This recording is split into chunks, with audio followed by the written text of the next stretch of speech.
Hi everyone, it's Liam here from U.S Sports Scholarships. I'm the managing director here at USSS, and I'm joined by Jody. Hi everyone, I'm Jody. I am head of tennis for USSS. Cool, perfect. Well, look, thanks everyone for joining today. The purpose of today is I get a lot of you that are listening are going to be completely new to the process. And if so, great. This is exactly what hopefully should deliver some initial insight to not only what that process would look like in terms of getting a tennis scholarship in America, but also how we help our student athletes get the optimal school on the optimal scholarship. We'll hear a lot from Jody and her background, having played and coached out there at the highest level. There won't be any questions for once because obviously it's a recorded one, but the purpose, hopefully, at the end of it, if you feel like you'd like to, you can obviously apply on our website. We'll get back to you within 24 hours in terms of your eligibility for the process, and then we can always organise a follow-up call with that. So that being said, as I said, we do work with a variety of sports, but we're here to talk about tennis and tennis only. At the time recording, the Australians just finished in terms of the men's, bit of a shock result there, but let's not divulge into that too much. But obviously, two sets down is a good comeback there. But yeah, feel free to check out our social channels. Obviously, amazing content like this that's on there. But also, in all seriousness, you can see some college insights from universities that we work with, also day in the life videos, and on Instagram, you can see the type of athletes that we're placing as well. So that being said, I'm going to get into the content of the slides and start with probably the most important thing, which is first and foremost, for those of you listening, why would you actually look to go out to America on a scholarship? And I'll bore you a little bit about my background, and what more exciting for everyone will be Jody's having gone out there on a tennis scholarship. But I guess, Jody, had you ever been out to America before you moved there? No, I actually went on a visit to my uni. Yeah, So I went out for a long weekend, yeah. and then I chose my uni after that. But I'd never been to the States before that. No. Cool. That must have been pretty exciting then. The thought of, oh, they're going to fly me out and get to look around. Yeah, it was really exciting. It was like a really last minute thing. They were like, we can fly you out like next weekend. You can come to a tournament with us and then fly home. And it felt like almost a bit like I was a celebrity. It was really nice. It was really good. Awesome. And that's when you know you're a good player. I never got that treatment. But for some of the top division ones, they do have budget for that. And obviously, I'm assuming, did you just go and view one school? You can view up to five, but You can. I actually only viewed one because they paid my way. So they said, we'll pay your way, but we only want you to stay with us. So that okay. was fair. So I did that. Cool. Yeah, you can accept that. So look, I'd never been to the States. I'm from Ipswich in England, which if you've ever been, it's quite different to living in Chicago where I ended up. But I definitely didn't appreciate just how big America was. It's over 5,000 colleges and universities. And with that, there's a lot of ways you can go wrong as well in terms of finding the school for you, in terms of academics, athletics, location, and finances. And that was my experience, unfortunately. But I think first and foremost, what is incredible is that financially it can make a lot of sense. So for parents that are potentially watching this, pretty much every athlete that's there on an athletic scholarship is going to be paying significantly less for university than if they went to university in the UK. Am I right in thinking, Jody, that you went on a full scholarship? Yeah, I was on a full scholarship. That for me, that included everything that I know we talk about it later, but it also for me included health insurance, which doesn't always get covered. No, that's a really good point. So yeah, pretty incredible. Come and play tennis for us for 4 years. We'll help develop you, and we'll pay for your uni fees in the process as well. So yeah, really good. Mine was a bit different, but again, we'll talk about that. And then look, the scale of it, over 800 unis offering international athletes over $25,000 on average per year. Obviously, just showcases just how big it is. For me, having gone through the process, it is the closest thing to being a professional athlete without being one. And to be honest, you could argue at some of these universities even better than being like a professional in the UK in terms of facilities and personnel that you get access to throughout that process. And look, from an academic standpoint as well, a lot of people, strong student, strong athlete, therefore the education part is just as important. We're well versed in that. And I'd say with the American system, Google top 100 universities in the world, pretty much half of them at least are going to be American. And same with top 10, Harvard's, Yale, Stanford's, all these incredible programs. So hopefully that speaks volumes to how good the education can be. And again, opportunity to study in some of the world's greatest cities and states. As I said, I was in Chicago in Illinois. I was able to go to over 20 states during the 4 years while I was there. going off on a tangent, Jody, what would you say was your favorite place to visit while you're over there? Ooh, I'd say my favorite trip, we went to Texas, but that was my favorite. It wasn't my favorite place, but because we got to travel a lot further. So Yeah. typically we would drive everywhere. We would drive down to Florida every year, but the Texas trip was like a bonus. So that was probably my favorite place Okay. to go. Yeah, no, What's your Texas. favorite? That is a good question. I feel like I do love, I'm just like absolutely in love with Chicago, so I always do like going back there, but I do love California. I do love it. I could spend a lot of time there. So yeah, just came back and heading back out next month, so I'd probably have to say that.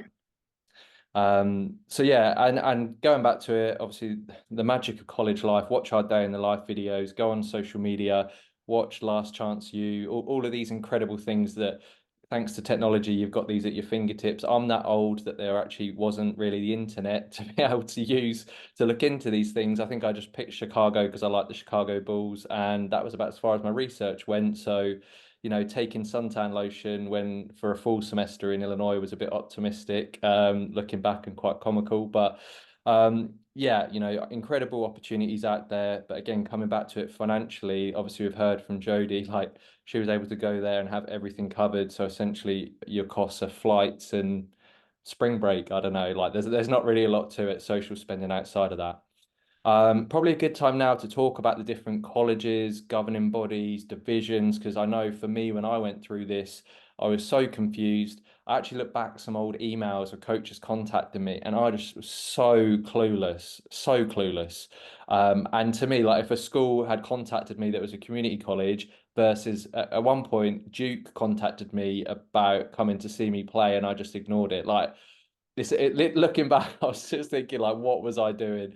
So I didn't have an idea at all. And as an international, that's going to be the case, right? Unless people know these top NCAA Division One programs, and I get to be honest, that's why a lot of athletes will say that's where they want to go. But hopefully, Jody, you'll agree that that isn't the be all and end all, and actually in terms of the level you're competing at, getting on the team, finances. It doesn't have to be a Division One program, and also the journey is about where you finish, not where you start. So often the hardest bit is getting yourself into the American system, proving yourself, and then the world is your oyster. The opportunities can come, and like anything in life, if you put the work in, then you're going to get the rewards at the end of it. What I'll do is I'll quickly talk through these, and then Jody, obviously, it'd be good to hear your insights as well. But for those of you that are listening and maybe thinking, look, I'm a good tennis player, but academically I'm not that strong, don't worry. There is the NJCAA 2-year school route, where essentially, in certain instances, particularly at NJCAA Division One programs, the tennis can be extremely high, but the education is typically going to be easier.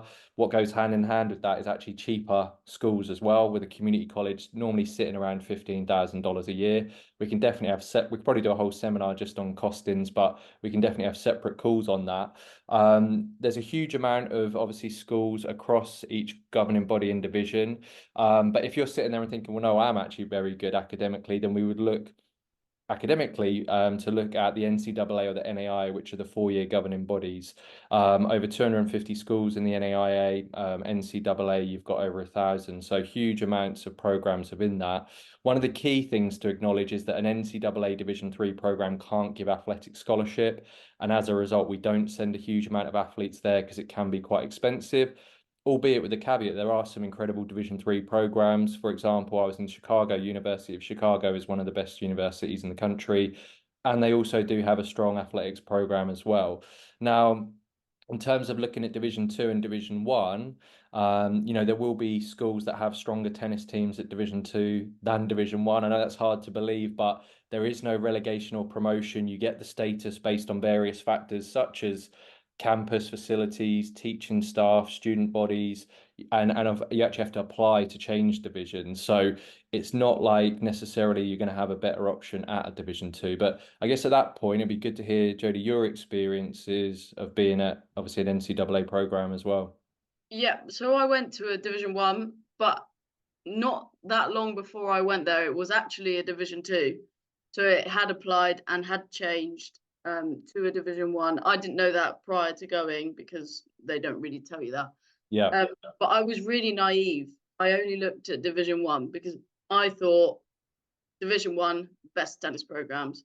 quickly played some, because you also can play Division 2 schools when you're a Division 1. It won't count for the conference, but you do play them. Yeah. Quickly realised I was really wrong. We got beaten by some Division 2 schools, and actually, I think I would have preferred to go to a Division 2 and maybe chase national championships instead of a smaller Division 1 and winning conference championships. It would have been good to maybe go up that extra level Yeah. by going to Division 2. But as you said, some of the best players in tennis are actually in NAIA for tennis and junior colleges, simply because of eligibility. There's some confusion with tennis because we do win some money, so it's all a bit confusing. So you might have to go to NJCAA. But we had lots of transfers from JUCOs to our school, so it's not a limiting factor where you end up.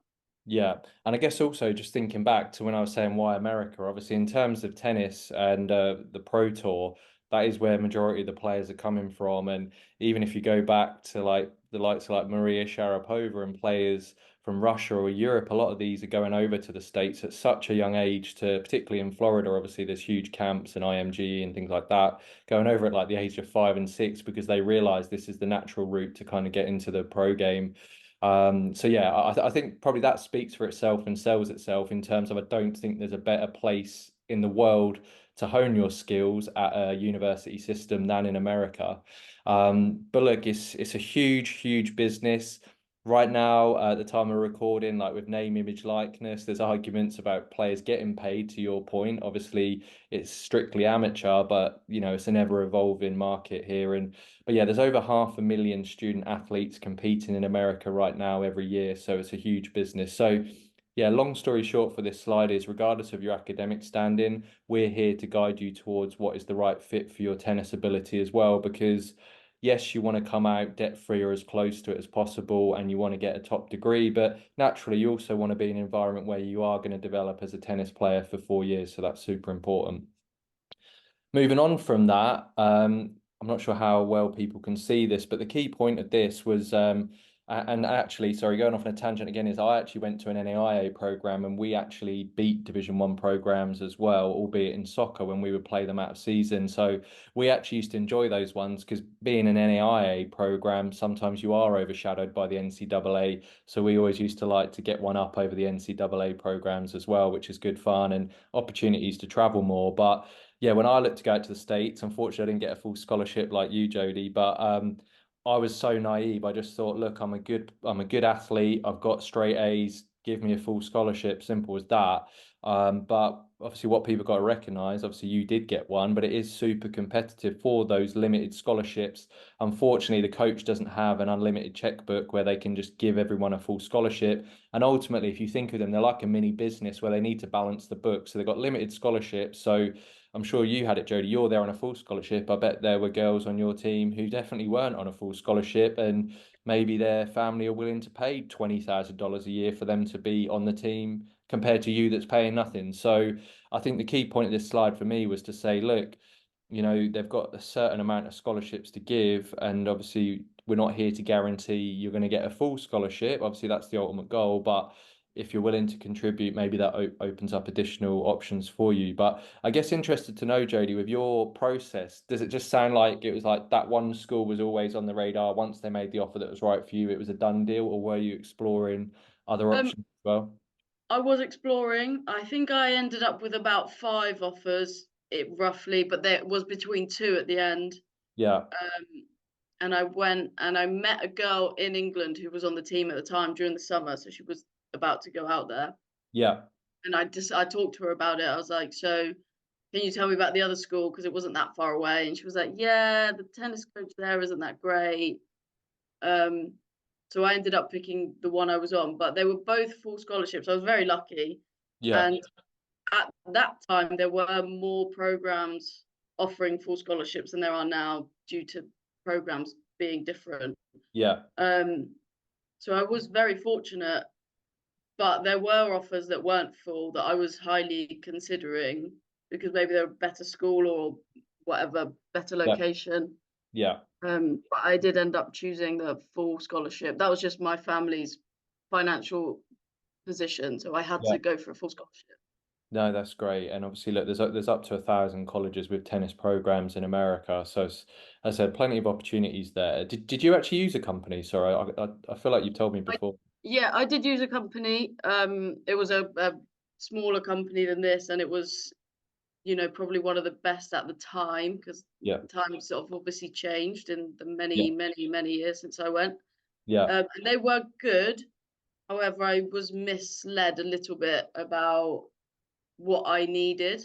yeah. Didn't feel very personal. It was all like, "Yep, you're this good, so you can go here." And it was a bit, in hindsight, I was not given the right place, but that's okay. Yeah, yeah, exactly. Like everything happens for a reason. Yeah, And also what I'd say is because I was curious, like, oh, did you leave it late? And also you downplayed the level of player that you were, but five schools doesn't actually seem great. Do you know what I mean in terms of yeah. No, opportunity for it's you? it's not. Yeah, because then you probably like I'm sure if you'd have been one of our athletes, I'd like to think you might have had 50 of the top 100 schools that are interested in you, for example. So, Yeah, but look, we've each got different routes and journeys on this, and hindsight's a great thing, but it's also difficult as an international. But I think both of us would look back and say we don't regret anything and still absolutely love the experience. So that's great. Real fun topic now. We're moving on. We definitely will spend the least amount of time on this slide, but just to say that if you were looking to go to a 4-year university pre-COVID, what a great time that was, is that you would want to take the entrance exam because it was a core requirement to be eligible to compete. I don't know what your memories were of taking the SAT exam, Jody, or terrible. oh, okay, cool. Yeah, I didn't love it either, to be honest, No. but what I would say is for starters, we give you all the resources for our athletes that they need to prepare for that, including practice exams with answers, helpful videos, partners that can give tuition. What some of you might find quite good is that actually since COVID, the NCAA and the NAI have dropped it as a requirement to be eligible to compete, but also the 2-year schools never had it as a core requirement. It was done on a school level basis. And about 80% of schools have dropped it as part of their admissions requirement. So it's one where I feel like all the Americans will still take it. So therefore, it doesn't hurt to take it to put yourself on a level playing field if you're looking to go to a 4-year school. Also, could help prepare you for the kind of American standardized way of examinations. But you could go down the other route, which a few athletes have, is that just wait to see what offers and interest come in. And if all the schools don't need it, then and there's no potential academic scholarship for it, you could potentially not take it. So I'd probably say it's like a 7 out of 10 importance pre-COVID, with your grades being a 10 out of 10, and now maybe like a 1 or 2. So, but who knows? Ever evolving market, they might say, look, now there's a bit more normality, we're going to get you to take it again. So it's almost 4 hours, English, maths, critical thinking. They have actually moved it to a digital examination now, whereas for old timers like Jody and I, it was a pencil and paper. But we have had times where like exams have gone missing, which is super stressful, or also now although it's digital, you still do have to go in person. You'd use your own device, you use their software. But the good thing is papers aren't going to go missing, and also they are able to get your results back to you quicker. And look, you can take it more than once if you wanted to, and they keep your best score. So I think that's enough. The only last thing I'd say is the ACT is like a European equivalent, but 99% of our athletes have done the SAT exam. Moving on from that, I guess probably a good time to introduce ourselves formally. But yeah, why would you use a company like us? Obviously, Jody and I both use companies, but what you'll have got from the gist of that is Jody feels like she could have had a better experience, and I definitely could have. Um, without sounding too bitter on it, is that I actually had to take a gap year because I never got told about the entrance exam. So if you listen to this, you've already learned more than what I knew. So that meant I had to take a gap year because the school I was looking to go to required it, and I'd left it it was just a complete nightmare. So I looked to take a gap year. I also failed the NCAA eligibility centre because I said I'd been paid to play, and they said I was a professional, even though I never was. So don't worry, I know what I'm doing now, but that wasn't fun either. So that's why I ended up going down the NAIA route. And then actually after a couple of years, I was doing pretty well. I knew I could have played D1 on a full, and the company I went through just ignored me. So from their perspective, they just felt like they got me out to America. I'd paid my money. There was no real incentive for them to help us. So yeah, for us, the key thing is providing that 4 years support. We're there till you graduate. And also, look, if we can move you on to an even better program, I think it looks great for us as well. So yeah, we started this like 15 years ago because me and two of my colleagues all used three different companies and had bad experiences. Two of them don't exist anymore, which doesn't surprise me. But for them, it was very much about high volume, didn't care about quality, probably placed like similar amount of athletes to us, and the rest of them they just didn't place and got their money. So yeah, we've learned from our poor experience ourselves. So essentially, we're all former student athletes providing the service that we'd have wanted.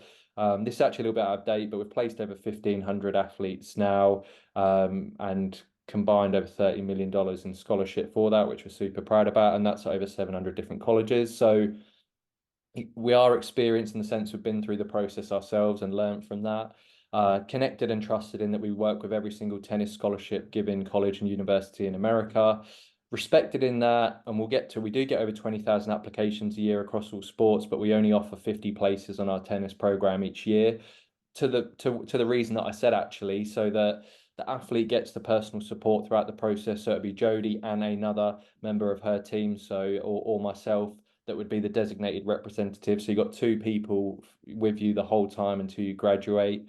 And then so you got the personal point, and then selfishly, coaches want to work with us because we are so selective. So we find that model works really well, and that way it's almost like a badge of honor that if you're one of our tennis athletes, the coaches are like, okay, well we know this player is going to be good, so you will get the exposure and eyes on you that you need to, because Jody will tell you, having been a coach out there, you get hundreds of emails every single week all across the world from players and also agencies. And I think the players are a hard one because you're like, hey, Jody, look at me. I'm really good at tennis.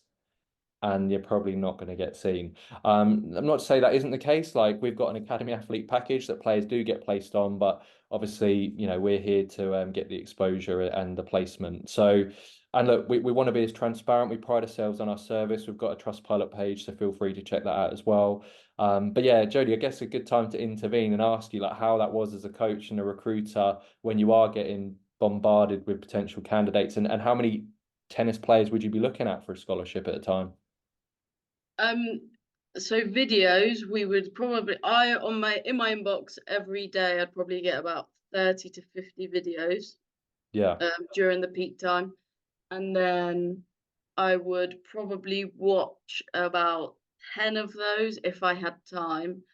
The way we recruited was to talk to our recruiters. So we had companies that we worked with all around the world because obviously we're England based or UK based, so we work with UK based players mostly, not all. Um, so I had recruiters in Brazil that I could call, or in wherever in Australia, and those are the people we would contact and say, "I've got a scholarship. What have you got?" yeah, Instead of us going through all the emails that the players are sending, and sending emails is a good way to do it for some universities, but if you want to go to somewhere that is good, they haven't got time to sit there and read. The number of emails that are just so long, you just yeah, haven't got time as a coach. So yeah. I think the best way for us as a unit, and I'm not saying this is for everybody, but the best way for us as a university was through our recruiters. Yeah, exactly. Like for us, like like I live on WhatsApp, but for me, I'm Yeah, not sending emails to coaches. I'm just ringing them or messaging them on WhatsApp yeah, because you know you're going to get a response straight away. So yeah, I think long gone are the email days, but look, it can work for some people. And if you are a talented student athlete, I'm not saying, oh, that's never going to work. Don't get me wrong, but I think if you want to find the right school and get, that maximum exposure, then I feel like obviously using someone like us is going to give you that opportunity. But and I guess that kind of leads. I think I've covered a lot of this content already, but I said 50 places because obviously 25 male and female roughly. And I think the rest of it we've covered. We've talked about obviously full scholarships where the cost of tuition, food, and housing is covered. And I don't want people to watch us and feel like, oh, well, if we use US Sports Scholarships, we're going to get a full scholarship like Jody. Obviously, you need to be of a certain level. For me, a coach, and Jody, you'll be able to say better than me, is a college coach cares about three things fundamentally. Number one, what level are you playing at? What's your ranking? Number two, what's your academics? Because that's going to factor into your academic scholarship and therefore impact the athletic. And then what's your budget? Because if I've got a tennis player that has, you know, really elite level player, really good grades, zero budget, there will be an American player that is similar that has budget, and therefore they'll look down that route. Would you agree with that, or? Yeah, I completely agree. I think a lot of people try and get a full scholarship straight away instead of trying to be wise with their choices. I think you need to try and have a budget in order to get a good scholarship. Yeah, no, I agree. And you often, like, we'll get questions like, oh, what's your average percentage of scholarship and you get? And it's like, that's not really a direct correlation to how good we are as a company. Some of the best deals that we've brokered for athletes are actually for the athletes that aren't that good, as in like they're not at that elite level yet. They've got the potential, but we might be able to get a deal for them that's really strong given where they're at as a player right there. And also, look, I did have full ride offers, but turned them down because they were in the middle of nowhere and the football wasn't any good. So I'd always say again, the cheapest option isn't always the best option. And year one is typically the most expensive because if you go in there and do well, you will get rewarded with that. The coach doesn't have to give their scholarship to new players. They can also give scholarship to existing players to reward them and make sure they don't want to leave, basically. So, yeah, no, that's some really good points there. I mean, as I said, this pretty much covers what we've already discussed. So we've placed over 1,500 now, over 700. And I guess the point of this slide was to say, I guess the frustrating but exciting part is until you start the process, you don't know where you're going to end up. Obviously, we do give you a questionnaire for athletes that are signed and try and identify your preferences. If you've got family on the East Coast and you want to be on the East Coast, obviously Jody and the team are going to explore those options first. As I said, I didn't even know Illinois was a state, let alone there was a school there, and now it's my favorite place in America. And Jody, I'm sure you had very little knowledge on the program and state where you were at. I had no clue. Yeah, And it is almost embarrassing to think of that now, but I ended up in Tennessee and I would never have picked there now. I would have picked yeah. somewhere completely different. So it's good to do some research and actually have a think about where you want to go. Yeah, no, that's spot on. I mean, we've got a university database, obviously, for athletes where they can watch campus videos, learn more. Also, worth mentioning for our signed athletes, as the interest comes in, we have a spreadsheet where we can log all the relevant information about the school from both a tennis and academic perspective, as well as scholarship.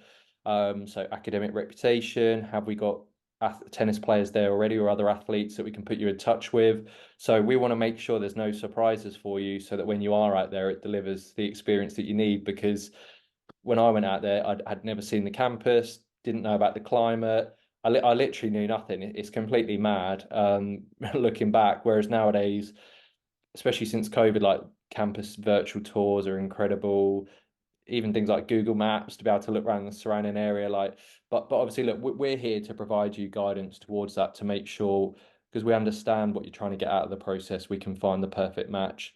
I always do strangely compare it to like a dating agency to find the perfect match, but we want to be as methodical about the whole process as possible to make sure it's the right fit. And if we do that, then hopefully you won't want to transfer because you want to stay there for the 4 years. We have got a Trustpilot page again, going back to it. I think Jody and the team and I are obsessed with it now. But I do think it's a good way for us to showcase the service that we provide. So feel free to look at that and happy to put you in touch with other tennis athletes that we've placed. I guess a good time for me to shut up and pass it over to you, Jody, to give people a bit more insight about how you went from playing in Cambridgeshire to then obviously playing out in Tennessee. Yeah, so I actually wasn't very good at tennis till I was about 15. I wasn't on the county team or anything. Um, so then I made it to county and I thought I was going to be a professional tennis player, which I'm sure a lot of people watching this video think that, and I want you to think that. And my coach said to me, "You can't pay £50,000 a year to travel the world to play tennis. So let's look at an American uni." So I said, "Okay." Yeah. Um, so then I ended up at a university in Tennessee as a student athlete. I went out in spring. So tennis is a spring sport, which means you play your season in the spring. So I started straight away, literally had my physical. I went straight to a tennis match. And I did pretty well my first year. I was told by my recruitment people that I was maybe going to make the team because 6 people play singles and 3 pairs for doubles. And I ended up winning freshman of the year, so I had a really good year.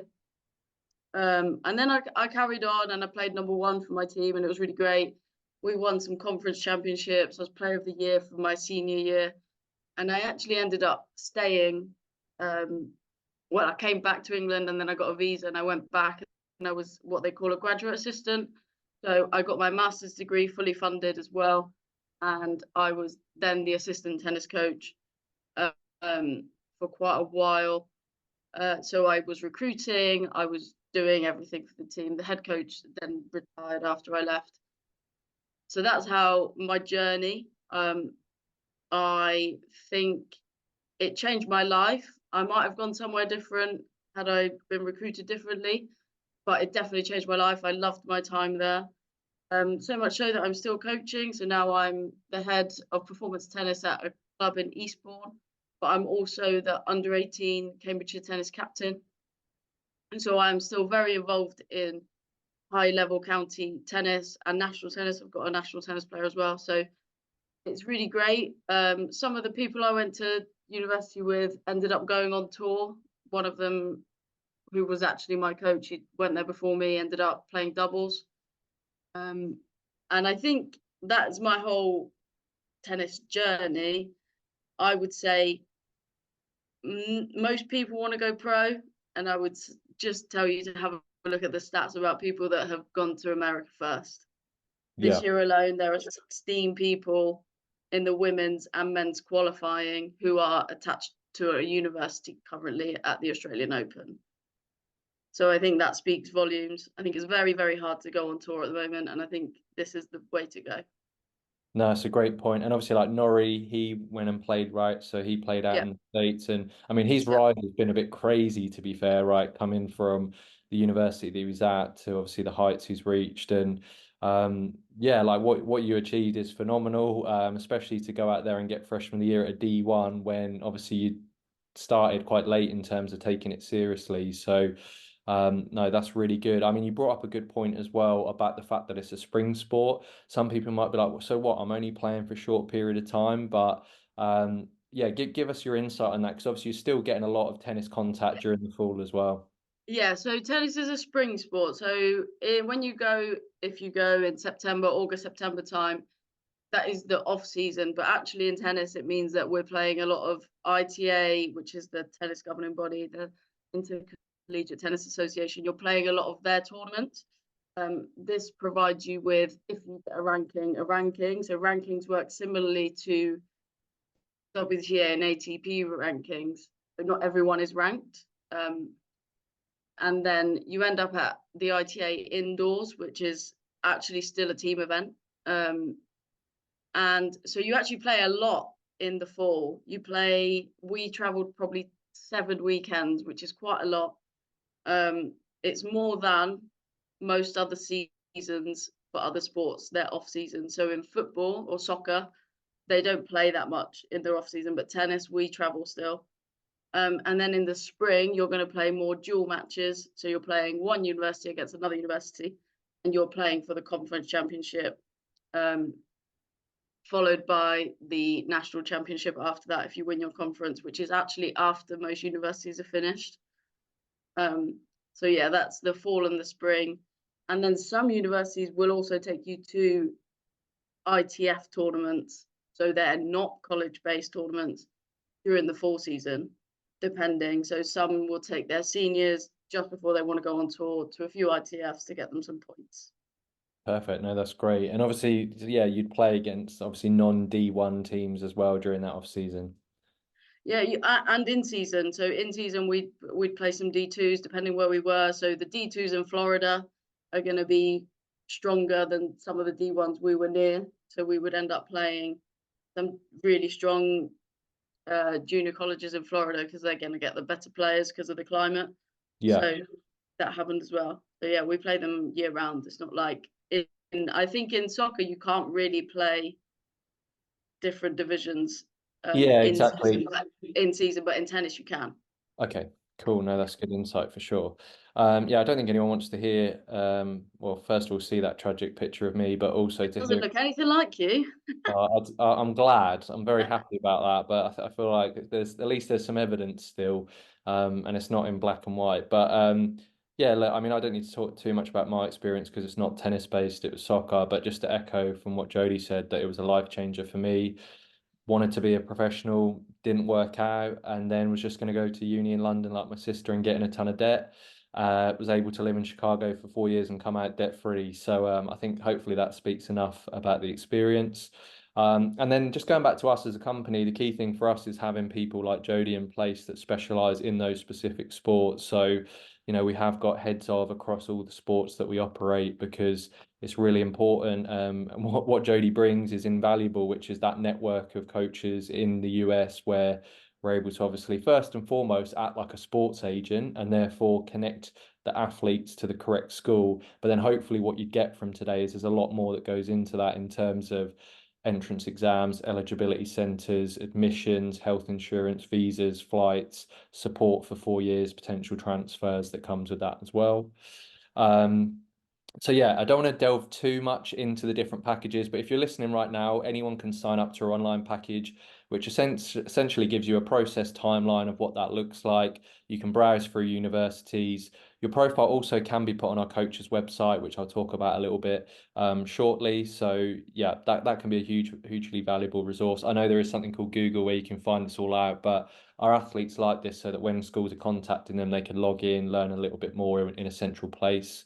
Again, for those listening, we do have an academy athlete package, which I'm gonna leave there and skip back because it'll make more sense if I discuss the premier athlete. The whole time throughout this seminar so far, we've been talking about the 50 tennis players we represent each year. They are our premier athletes. That's what we've sent 1,500 plus athletes to America out on. That is the handheld guide and support from day one. So if you're listening right now and you're going out in 2026, then we are there for you till 2030. So, it is that full end-to-end service.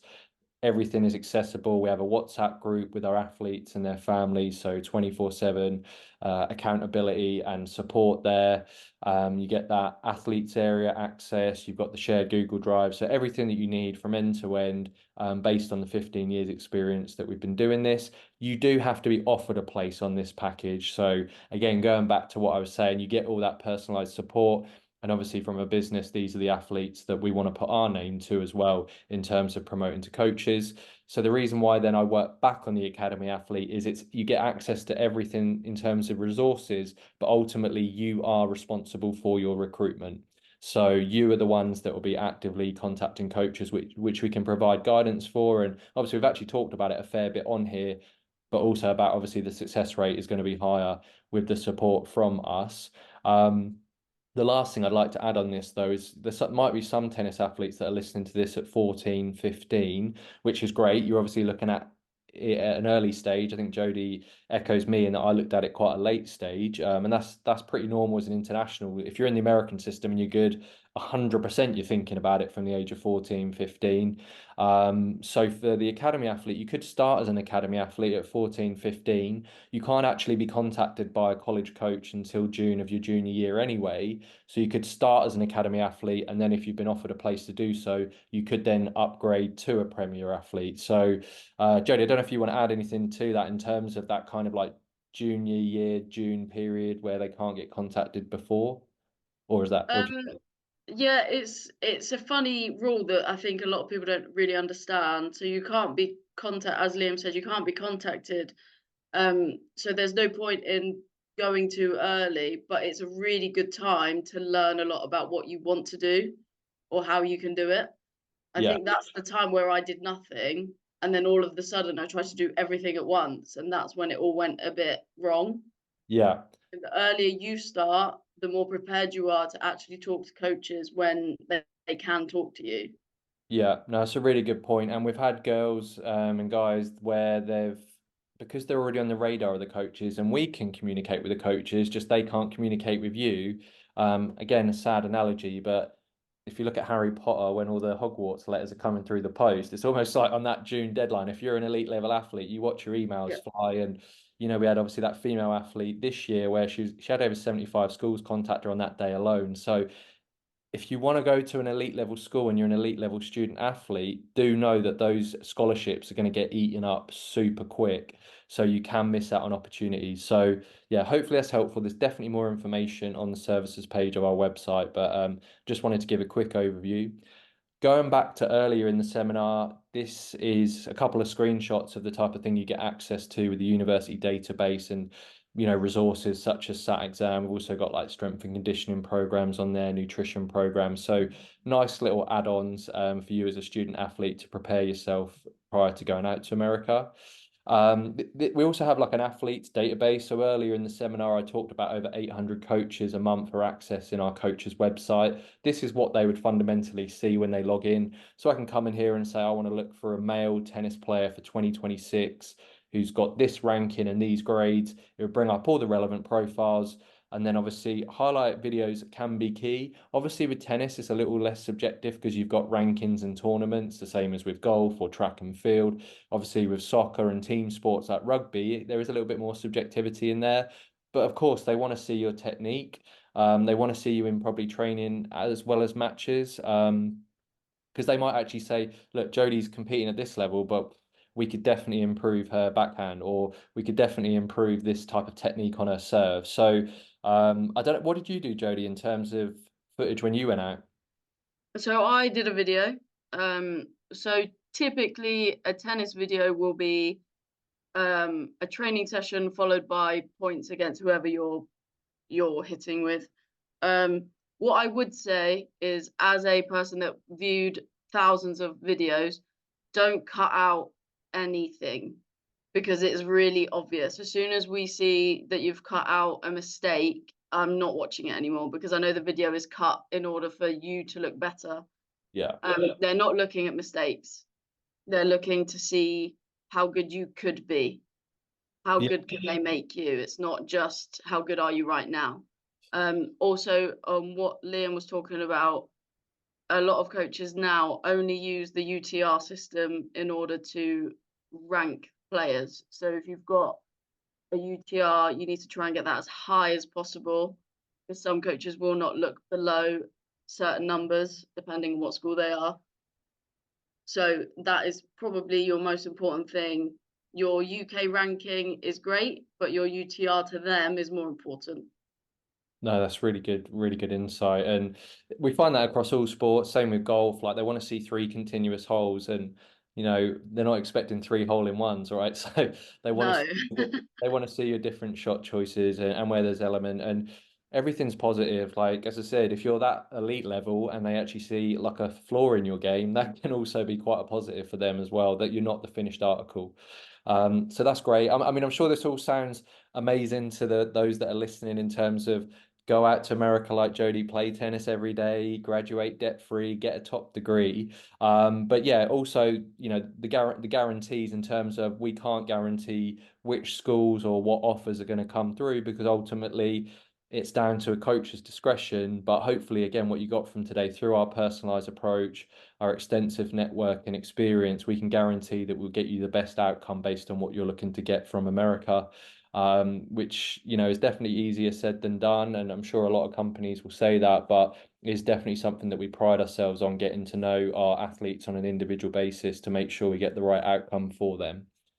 And then without sounding like a teacher, which are the words I never thought I'd say being a student athlete myself, was that there is still a lot that's under your control, particularly if you're a younger athlete and you've got that opportunity to work on areas of opportunities in your game and also your academics, is that obviously it's your decision whether you choose to work with us, if you're offered a place, but also beyond that, your GCSEs if you're in England, your BTECs, your A levels. This all impacts your GPA, your grade point average, which impacts your athletic academic scholarship, which naturally has a indirect impact on what your athletic offering is going to look like as well. In those matches you're playing in, like Jody mentioned, like there is going to need to be a level of consistency, right, in your performances when filmed as well. Entrance exams we talked about, although not as important, that's still you that's going to have to sit exam. Thankfully, Jody and I don't have to do that again.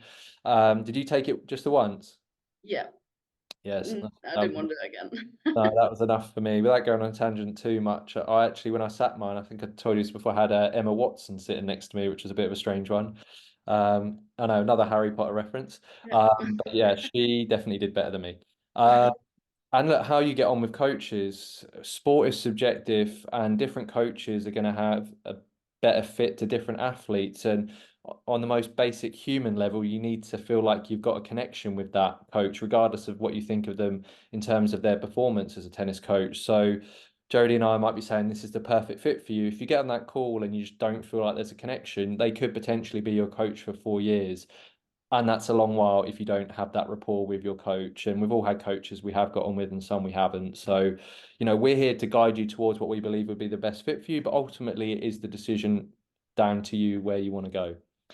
Um, so look, hopefully for those of you listening, that was helpful in terms of a quick overview of the process, things to consider, and also how we can help facilitate that whole process. I'll quickly go through some FAQs, and Jody, feel free to jump in as well at any point. But I mean, first of all, if you want to find out if you're eligible for a tennis scholarship in America, because it's not as straightforward as I first thought, is go on a website, ussportsscholarships.com. Fill out the application, takes maximum 5 minutes to do. Jody and the team will get back to you within 24 hours with an honest opinion of your eligibility and where we think you could fit if you are eligible. Beyond that, we've talked about highlight videos.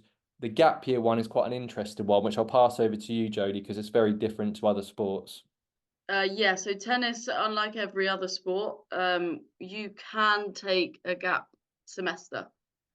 So you can take off between summer and then January. You have to start by January in order to be eligible to play. This has changed. So a lot of people will tell you that you can take a gap year and that they took a gap year, but this has changed recently. So it's a new rule. So just double check that you are going out when you can or Yeah. you're planning to go. I went out in January, so I still had another 6 months. I was still eligible to have that gap year.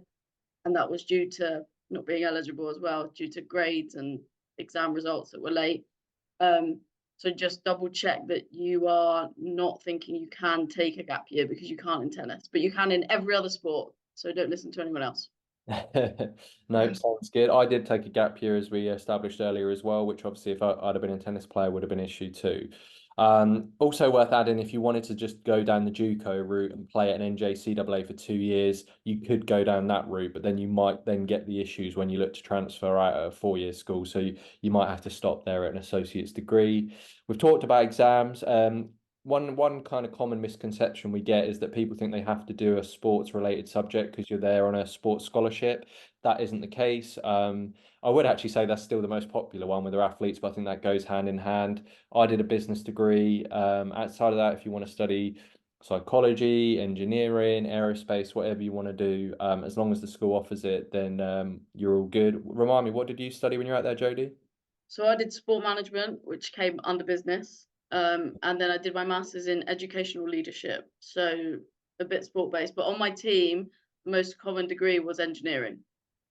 Okay, cool, Yeah. interesting. Yeah. And did you and was your master's fully funded then because you were an assistant or Yeah. cool, not bad there, not bad. Was that how long was that course for your master's degree?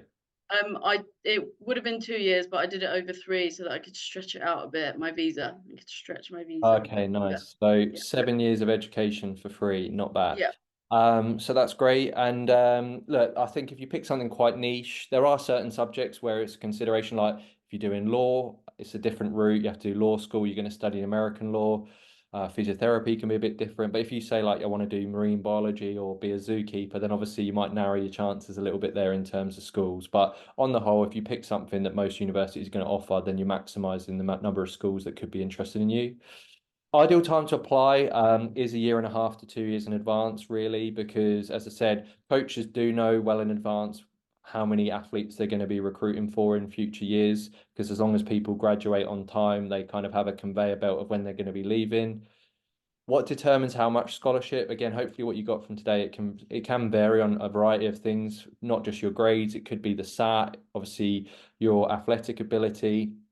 There's an element of luck in this process for sure because people come and go, people transfer, scholarships might be kept or cut, and budgets change. So it's an ever evolving market. The school I went to was $40,000 a year for tuition, food, and housing. I got half my tuition covered because I was an international and half because of my sport. So even though I was a straight A student, I didn't actually get any academic scholarship. Then I was left covering the food and well, my mum was left covering the food and housing, which was probably about $8,000 a year. But then I was earning about $6,000 a year working out there, which if I jumped to number nine, it will be the easiest job you've ever had in your life. I think I'd probably just be sitting on Facebook or doing homework in the gym, or I worked as a teaching assistant, or, there's hundreds of jobs and opportunities at most schools while you're out there to then reduce that balance further. Obviously, you're on a full scholarship, Jodie, so did you work or did you not? I did work, so tennis is quite a good sport to be in because you can give tennis lessons to a lot of people. Also, we did a lot of like tennis camps that we helped with and we got paid for. Yeah, And a lot of people on the team, not myself because I'm not that smart, were tutors for other athletes. yeah, So the tennis teams typically, not always, are highly intelligent and have good GPAs. So we were used a lot. Our teams were used a lot to tutor other athletes and then get paid for it, so yeah. which is really great. Yeah, no, it'd definitely be a really good option. And for a lot of people, that can be what makes the whole process financially feasible. Because as I said, we're definitely not here to say, do this, you're definitely going to get a full scholarship. Therefore, if there is an element of cost, this is a great way and almost like a bit of a loophole to help reduce your cost further. So look, what's next? Ideally, we're looking for athletes for the next 2 years. So again, feel free to apply on the website. And then we can get back to you with the eligibility. I'll stop the screen share there. Was there any kind of final thoughts you or put you on the spot, Jodie, or that you wanted to kind of add to that at all? I think the only thing I want to really drum in is to get going pretty early in your journey to whatever you're going to do. Yeah, You and I both left it really late and maybe didn't end up where we should have, but I had the best time ever. yeah, But I wish I'd started when I was year 11, so yeah. 2 years before, but I didn't. I started in year 13, so there you Okay. go. Yeah. No, I think that's great advice. I mean, I was 20 when I went out there, so I definitely left it really late. Mine was quite unique because I did GCSEs, BTEC, A-level gap year, so that's really a bit of an unusual one. But there's different routes for everyone. You might actually be listening to this and be an undergraduate at a university already. You could transfer, which is a little bit messier, or you could do a master's degree in America, a bit like what Jody did. So there are opportunities, but again, feel free to apply and we can talk about your specific situation. I guess I want to leave this with a fun, is it fun? I don't know, a question for you, Jody, which may be telling on you as a player and your thought on tennis, but who would you say either growing up or now was kind of like your favorite tennis player? My favorite tennis player, Yeah, Rafael Nadal, yeah, just 100%. always. Well, what is it about Rafa that? I actually couldn't tell you.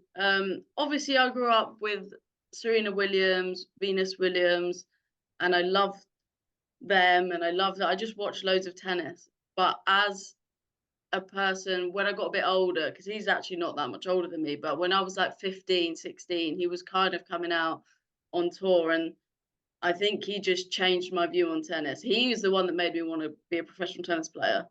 Oh wow, So he's almost the person who made me push further. I know it sounds really silly because I've actually never met the man, but yeah, that looking at him going, he's 17 and he won the French Open. I was like, I can do that. Obviously, I couldn't, but he gave me the dream.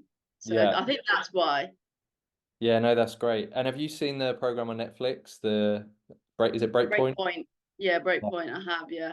So I'm I going off. haven't watched. I think there's just been some more release. I haven't watched them, but it is a really good insight. And I think you mentioned Last Chance You that I have watched, and I think if anyone is wondering whether they should go, I think they should watch that because that, even though it's got nothing to do with tennis, is an amazing insight into what athletics in America is like. Yeah, no, I totally agree. Regardless of the sport, you'll see there's talented athletes in there, and although it follows 2 year schools, that yeah, the facilities can still be good. They're well attended, but also look, if you work hard, a lot of these athletes are then going on to really top 4 year schools for the last 2 years as well. But Brilliant. Well, look, hopefully everyone found that helpful. Thanks for listening. Thanks for your time as well, Jody. And yeah, we look forward to potentially speaking to a lot of you in future calls. So thanks again, everyone. Thank you.